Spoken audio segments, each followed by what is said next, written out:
Hey everybody, it's First Ward Storm Team Chief Meteorologist Brad Panovich. A quick update on the rain out there tonight. Some good news, bad news depending on locations. It's still raining in a lot of locations, but it's letting up in a few others. We still have the flood watch, which encompasses our entire viewing area. So pretty much everybody in our viewing area is under this flood watch. This was expanded today off to the east, and I expect that we'll see that flood watch stay up through early on Thursday. So the flash flood outlook today, obviously the mountains and foothills were the highest risk, medium risk for most of the Piedmont. Now tomorrow will be interesting to see. All indications are we could see another wave of very heavy rain develop somewhere across the Piedmont. It looks like in this area with the orientation back towards the mountains. So that's going to be key to this being a higher risk for flooding tomorrow. And then on Thursday, that threat begins to shift into central and eastern North Carolina. So let's look at the rainfall since midnight. This does not include most of the rain from yesterday. And again, I know it's rained most of the day in Lancaster. I don't know what's going on there. The rain gauge is out of whack or something down there. But you can see some of these totals since midnight. I mean, we're over an inch again in Charlotte. We had about an inch and a half yesterday. So we're now at 2.5 inches of rain.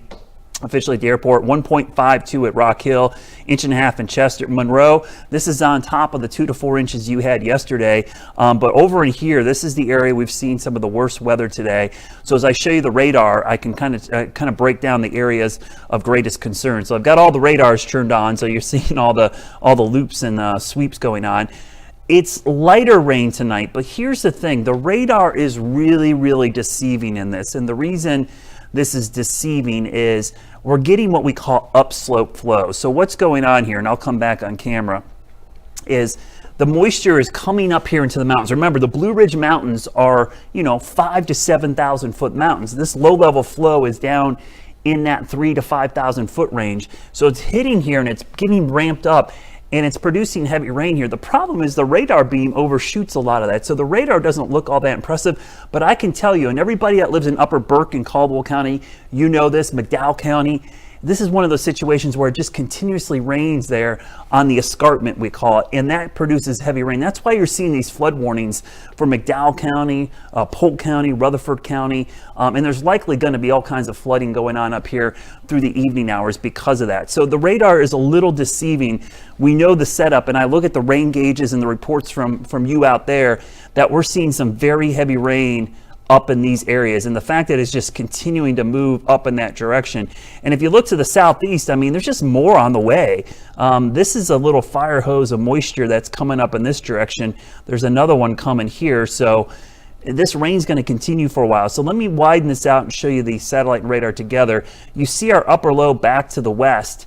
It's just sitting there. There's just no, this thing is not moving. So what happens is this moisture plume gets in here, it's not moving, it's just sitting there. So it's just waiting for lift or something to get it going. And the water vapor loop kind of shows us as well. We've just got this, flow, counterclockwise flow, which is just beginning to produce some heavier rain. Now, what's interesting tonight, if you've been outside at all, you have probably felt this. I got to find it. Where's my temperatures? It's cold in some parts of the mountains and foothills. That upper low is actually causing some cooler air to come down to the surface. So up in here, we've got 40s and 50s to barely 60 degrees. So it's a raw night out there. That is also adding lift as well, because cool air is heavy and dense, so it hugs near the ground. So what's happening is that southeast wind comes in here. Not only are the mountains lifting the air, but the cool air mass is pushing that warm, moist air up, which is causing heavier rain to fall in here as well. So this pattern is going to continue into the overnight hours. This cutoff low is just not moving. So let me show you the Futurecast, and you can see the heavy rain band kind of sitting over us until about midnight. Then it looks like it tries to weaken a hair through tomorrow morning. So I do think we'll see a break, and I don't know if that's much of a break. It kind of a little bit of a lull, if you will. But then look at this thing down here to the southwest. There's another batch that develops. So maybe another wave of rain tomorrow during the day that then moves up here by this time tomorrow night. So you start looking tomorrow afternoon, and we end up doing this all over again, because it looks like another heavy rain band could be marked right on top of us. And for that reason, that's why you saw that big area with the medium threat for flash flooding tomorrow, because I expect that area will likely fill in. So pretty good chance we'll see that happen. Now, when you hear the term cutoff low, a lot of people ask me, Brad, what the heck is a cutoff low? Well, it's a meteorological term we use when a low pressure system, this one right here, gets cut off from the flow. The jet stream, think of the jet stream as just a river of fast moving air. And low pressure forms in the troughs. High pressure typically forms in the ridges. And so we get an orientation like this. But what happened with this upper low, or this cutoff low, is it formed on the jet stream and got cut off, and now it's here. Now, because it's not in the flow, think of if you ever had a toy boat as a kid, or maybe a little paper boat, and you stuck it in a stream, and it moves along, but then it gets stuck behind a rock or something where it's outside the flow, and it just kind of sits there and meanders around, and that's what's happening there. Now, this type of pattern is also referred to as an omega block. You might see it up at the top. Why is it omega block? Well, look at the way the jet stream looks. It looks like the Greek letter omega. And when you get this pattern, nothing moves west to east. In fact, the whole setup here for the whole U.S. is like a stuck pattern.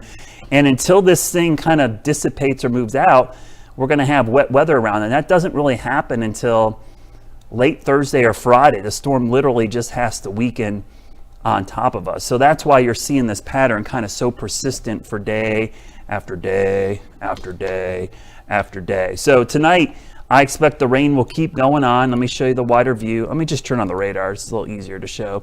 The things we'll be watching is this band of rain right here, kind of setting up shop and moving in and sitting over us. So if you're in a break right now, that's great. Good news, you're getting a little bit of a lull. The bad news, it's likely going to fill all back in as we go into the overnight hours, and then a lull tomorrow morning before another band forms. So this is the thing about this event. I think everyone thinks, oh, it's not raining now, but over a 3 or 4 day period, these totals really start piling up. When I start looking at some of the amounts, I mean, we're at 2.5 inches in Charlotte already. And here we are, it's only Tuesday. So even if we get another inch or two, that's 3-4 inches of rain in a couple day period. That's the most rain we've seen in weeks. So it really is a lot of moisture. And some of these locations up here saw 7 inches of rain last night. I'll be curious to see what the rainfall totals end up being by tomorrow morning. And all that water's got to come down the Catawba chain. So expect some flooding issues on the Catawba chain as well. So I'll be tracking this throughout the night. If we have any or more changes, I'll be updating those. And really the thing tonight is to watch where does that band set up and the timing of that next band coming up tomorrow afternoon into the evening. The Xfinity race got postponed tonight down in Darlington. They're going to try to run it again tomorrow, I think in the middle of the day. I'm optimistic the first half of tomorrow might be okay down there, but I think tomorrow night, just like we saw tonight, we'll see another band. So the Cup Series might have a little bit of an issue running again tomorrow night. So we'll update that tonight at 11 on WCNC. If you're up late tonight, you can watch us there after The Voice, which is live right now. I know a lot of folks are watching that right now. Also on PBS, by the way, if you're interested, at 9 o'clock, coming up at the top of the hour, Mr. Tornado. Cool documentary that I think it's part of the Nova series on PBS, talking about Ted Fujita, the guy who actually invented the Fujita scale, the EF scale, if you will. They call him Dr. Tornado because He really did all the early research on microburst and tornadoes. So I'm DVRing that right now, and I'll probably watch it at some point later tonight or maybe tomorrow. But if you're into weather, that's a great thing to check out on PBS tonight. Go check it out. So I'll see you tonight at 11 on WCNC. And of course, anything changes, any warnings, I'll be posting them on Facebook, Twitter, and Instagram. Have a great night, everybody.